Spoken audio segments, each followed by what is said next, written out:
Excuse me පොඩ කතා කරන්න පුළුවන්ද? පුළුවන් ඔව් කියන්න. හරි මේ ලකිරි වගේ පොඩි ප්‍රශ්නයක් අහන්න ආවේ. පොඩි ලොකු කවුලන්නේ අහන්නකො. මම තරහෙන් දින්නේ. නෑ තරහෙන් නෑ අහන්න. ආයෙනම් මම ප්‍රශ්නේ අහන්නම් ඉතින්. ඔයාලට බීට් බොක්සින් පුළුවන්ද? බීට් බොක්ස් නේ ඕන එකක් පුළුවන්. ඕන එකක් පුළුවන්? අඩෝ සුපිරිනේ. ඒ කියන්නේ ඕනම දෙයක් පුළුවන්. පුළුවන්. බීට් බොක්සින් පුළුවන්. පුළුවන්. බීට් බොක්සින් පුළුවන් නේ. පුළුවන්. එළගිරි එහෙනම් යාර කොල්ලට බීට් බොක්සින් පුළුවන්ලු ගැම්මඩ. එහෙනම් මම බීට් එකක් දාලා පෙන්නන්න කොපි කරලා පෙන්නන්න එහෙනම්. දාන්නකො බලන්න.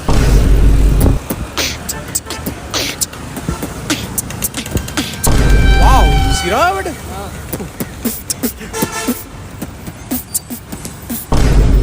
wow, බීට් බොක්සින් පුළුවන් නේ. ඒ කියන්නේ ඔයාලට ඕනම දෙයක්වත් පුළුවන්. ඕනම දෙයක් පුළුවන්.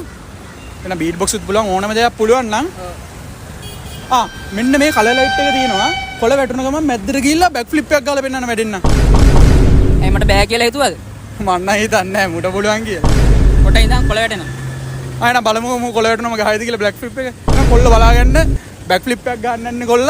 බලමු මම නම් හිතන්නේ නැහැ ගහන්න පුළුවන් කියලා. එහෙනම් බලමු කොළ වෙන්න යන්නේ බලමු ගහයිද කියලා මට නම් කිසිම ෂුවර් එකක් නැහැ. අන්න කොළ වැටුණා. ඔල්ල යනවා. ගහයිද දන්නේ. ගැව්වනේ මාර සීන් එක. ඉබ වැඩෙන්නේ බං. ඔයාගේ ප්‍රශ්නේ විසඳුණාද? අඩෝ බෑක් ෆ්ලිප් එකක් ගැව්වා සුපිරි. මෙන්න ඉතින් රත් බලානේ සුපිරි කොල්ලෙක් හම්බෙලා තියෙන බීට් බොක්ස් උත් පුළුවන් ඕනේ වැඩක් පුළුවන් නේද? පුළුවන් තමයි ඒකනේ කිව්ව පුළුවන් කියලා. ඒක නම් අගයන්න ඕනේ දක්ෂතාවයක් ඇත්තට. ඉතින් කොහොමද ඉතින් මේ දවස්වල වගේ වැඩ කරන්නේ? අයියේ වැඩේ උරුණා යන්න පුළුවන්ද? වදයක් ඔයා. එහෙනම් අපි next video එකේ හම්බෙමු.